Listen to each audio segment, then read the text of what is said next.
My name is Sarah Chen, and for 2 years I've been the executive secretary at Thompson Global Investments. But what the Thompson family didn't know was that I was also a certified forensic accountant with a master's degree in financial crime investigation.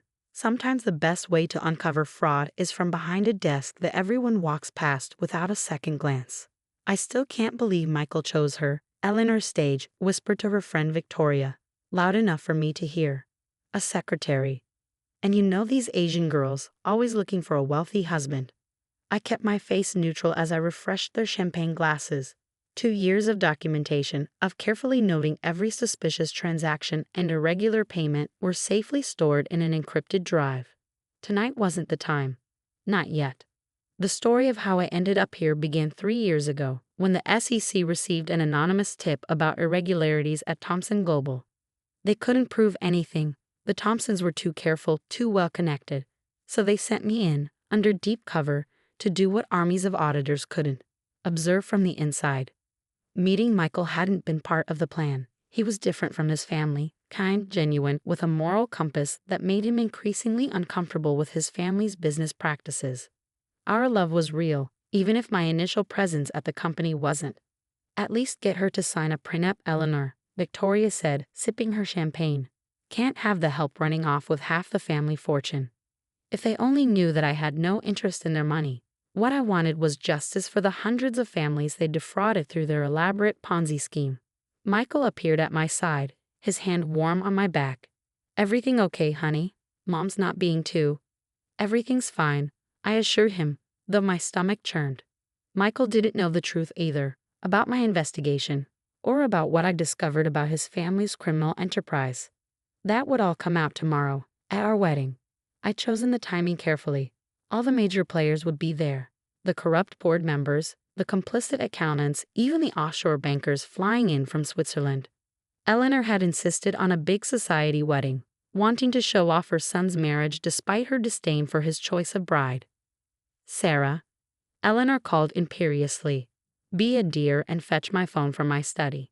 You know where everything is, being the help and all. I nodded demurely and headed upstairs. The study was exactly as I remembered from my countless late nights working there. The mahogany desk, the leather-bound books, the hidden safe behind the Monet reproduction that contained records of their real business dealings. What Eleanor didn't know was that I cracked that safe months ago, documenting every fraudulent transaction and illegal deal. The evidence was damning: $20 million stolen from retiree investment funds, laundered through a web of shell companies and offshore accounts. As I retrieved her phone, I heard voices in the hallway. Richard Thompson, my future father-in-law, and James Morrison, their chief financial officer. Everything set for the transfer tomorrow? Richard asked in a low voice. During the wedding ceremony, Morrison confirmed. While everyone's distracted by the vows, the last of the funds will move through the Cayman account. By the time anyone realizes what's happened, we'll be untouchable. I pressed record on my own phone, hidden in my dress pocket, another piece of evidence for tomorrow's revelation. And you're sure about this girl? This Secretary Michael's marrying? Morrison laughed. She's nobody. Just another gold digger looking to marry into money. Too stupid to understand what's really happening at the company. I smiled in the darkness of the study. They had no idea that every word was being recorded, every document copied, every transaction traced. Tomorrow they would learn exactly how stupid I really was. Sarah? Michael's voice came from the stairs. Everything okay up there? Coming. I called back, composing myself. One more night of playing the quiet, submissive secretary. One more night of enduring their condescension and cruelty. Tomorrow, at exactly 2:15 p.m., when they thought they were executing their final fraudulent transfer, the FBI would instead be executing search warrants. The evidence would be undeniable, the arrests swift and public. The only question that kept me awake at night was, would Michael ever forgive me? Back in the party, Eleanor took her phone with a dismissive wave. I suppose we should be grateful, she said to Victoria. At least a secretary knows how to take orders. I caught my reflection in the window, small, unassuming, dressed simply. Just as they expected. Just as I planned. A toast, Richard called out, raising his glass. To Michael and his bride-to-be. Welcome to the Thompson family, Sarah. I'm sure you'll learn our ways soon enough. If he only knew their ways were about to come crashing down. I raised my glass with a practiced smile, already imagining tomorrow's headlines. Society wedding becomes FBI raid. Thompson Global Investments exposed in $20 million fraud. Michael squeezed my hand, whispering, "Just one more day, honey. Then we'll be married and all this family drama will settle down." I squeezed back, my heart heavy with the weight of tomorrow's truth. "Yes," I whispered, "just one more day." As the party continued around us, I thought about the 2 sets of vows I'd be taking tomorrow. One to Michael, pledging my love and honesty, and one to Justice, finally exposing the truth about the Thompson family's crimes. I just prayed that when everything was revealed, Michael would understand why I had to do it. My wedding day dawned bright and clear, the kind of perfect June morning that most brides dream about. I stood in the bridal suite of St. Patrick's Cathedral, watching Eleanor fuss over every detail of my appearance, not out of maternal affection, but to ensure I wouldn't embarrass the Thompson name.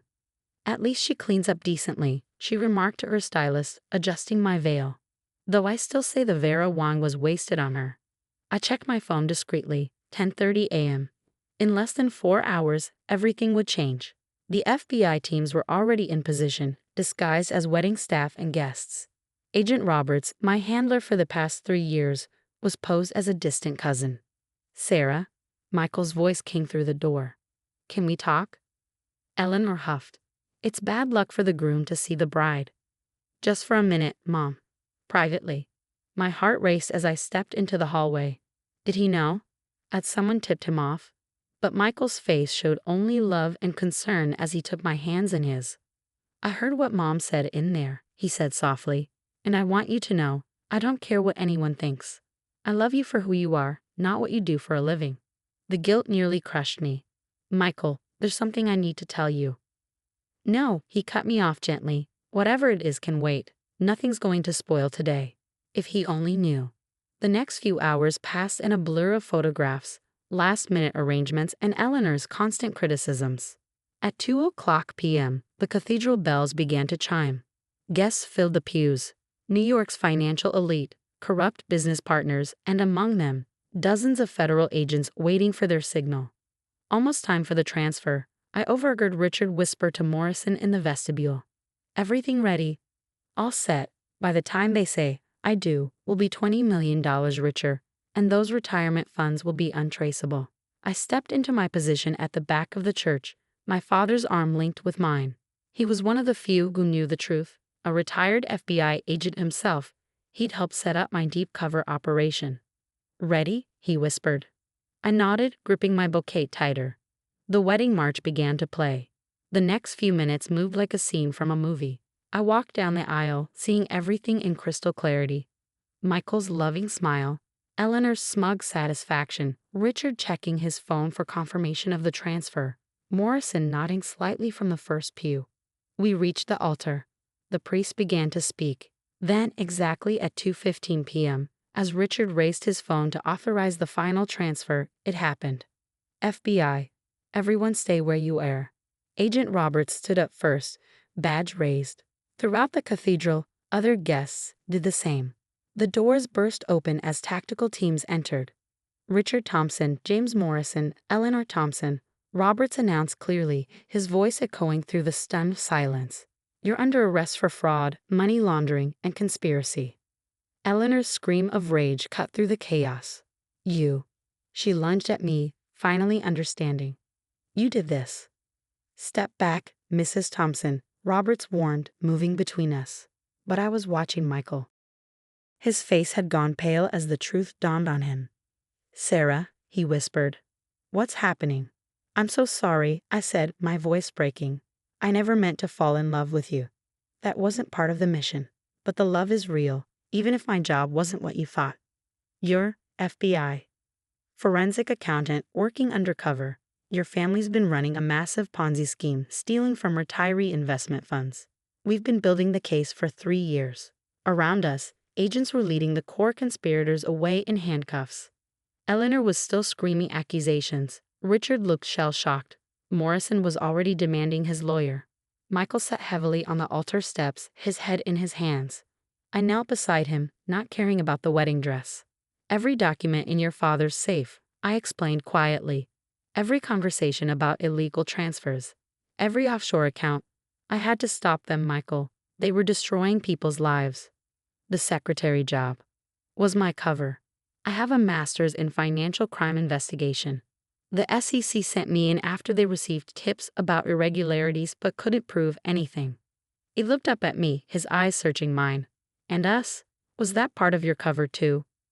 No, I said firmly. Meeting you, falling in love with you, that was real. It complicated everything. I almost blew the investigation twice because I couldn't bear to hurt you. The cathedral had mostly emptied now, save for some agents collecting evidence and a few shell-shocked guests being interviewed as witnesses. Did you know? Michael asked suddenly, about what they were doing. All of it. I nodded. Your father and Morrison were about to execute their biggest fraud yet, stealing $20 million from retirement accounts during our wedding ceremony. They thought everyone would be distracted. He was quiet for a long moment. Last month, when I told you I was uncomfortable with some of the company's practices that I wanted to investigate, you were starting to figure it out. That's one of the things I love about you, Michael. Your moral compass, your desire to do what's right, even when it means turning in your own family. His voice was there, especially then. I said softly, it takes more courage to stand up to people you love than to strangers. Hours later, after the interviews were done and the evidence collected, we sat in my apartment, my real apartment, not the modest place I'd maintained as part of my cover. The wedding dress was draped over a chair, the veil discarded. 3 years, Michael said, staring into his untouched whiskey. You spent 3 years building this case. Yes. And you didn't think I deserved to know before today. Before I watched my entire family get arrested at what was supposed to be our wedding. I couldn't, I explained. Any tip-off could have warned them. They were already planning to transfer the money during the ceremony. If they'd suspected anything, they would have disappeared with the money, he finished, leaving all those retirees penniless. My phone buzzed. Preliminary reports from the FBI's forensic team. They'd already recovered most of the stolen funds. The evidence was overwhelming. What happens now? Michael asked. Your parents and Morrison will face federal charges. The company will be placed under receivership while we track down all the victims and restore their funds. As for us, he finally looked at me. Was any of it real? The quiet secretary who loved old movies and always brought me coffee just the way I liked it. The coffee was real, I smiled sadly. So were the movies. And so was falling in love with you. The only fake part was pretending to be less than I am. Less than you are, he repeated. You know, Mom always called you worthless. Just a gold digger marrying into money. But you're probably the most qualified person in that whole company. Michael, I said carefully, I understand if this is too much. If you can't forgive the deception, he cut me off by reaching for my hand. You know what I kept thinking, watching them arrest my parents? That everything finally made sense. All those questionable transactions I'd noticed, the meetings I wasn't allowed to attend, the way they treated their employees, treated you. You didn't just expose their crimes. You gave me the truth I needed to see. So where does that leave us? He finally smiled, just slightly. Well, we still have a marriage license, and I still love you, maybe even more now that I know who you really are. But maybe we skip the big society wedding next time. Next time? I'm thinking something smaller. Just us, your real family, maybe a few actual FBI agents instead of undercover ones. Despite everything, I laughed. You still want to marry me, even after I turned your world upside down. You turned it right side up, he corrected. And yes, I want to marry you, the real you, not the cover story. Though I have to admit, finding out my quiet secretary fiancé is actually a brilliant forensic accountant who just pulled off one of the biggest white-collar crime busts in New York history is kind of impressive. 6 months later, we did get married. A small ceremony on the beach at sunset. Michael had started a new investment firm, one built on ethical principles and transparent practices. I'd accepted a position leading the FBI's new corporate fraud task force. Eleanor and Richard Thompson were convicted on multiple federal charges. Morrison turned state's evidence and received a lighter sentence. The company's legitimate assets were sold, with proceeds going to repay the victims of their scheme. Sometimes I still think about that first failed wedding. About Eleanor's sneer when she called me a worthless gold digger. The irony isn't lost on me. The secretary they dismissed as beneath them had been their undoing. But the real victory wasn't in proving them wrong about me. It was in stopping their crimes, in returning stolen money to hardworking people who trusted them with their life savings. And it was in finding love with the one person in the Thompson family who valued truth over money. Michael and I still laugh about how we met. The undercover agent and the honest son of dishonest parents. He keeps a framed photo of us in our first wedding attempt on his desk, right next to the news article about his parents' arrest. A reminder, he says, that sometimes the most valuable things in life aren't what they seem, and that love, real love, survives the truth. As for me, I kept the Vera Wang wedding dress Eleanor insisted was wasted on a mere secretary. It hangs in our closet, a reminder that sometimes the best way to fight corruption is from behind a desk that everyone walks past without a second glance. And yes, I still make Michael's coffee just the way he likes it. Some covers are worth keeping, even after the truth comes out.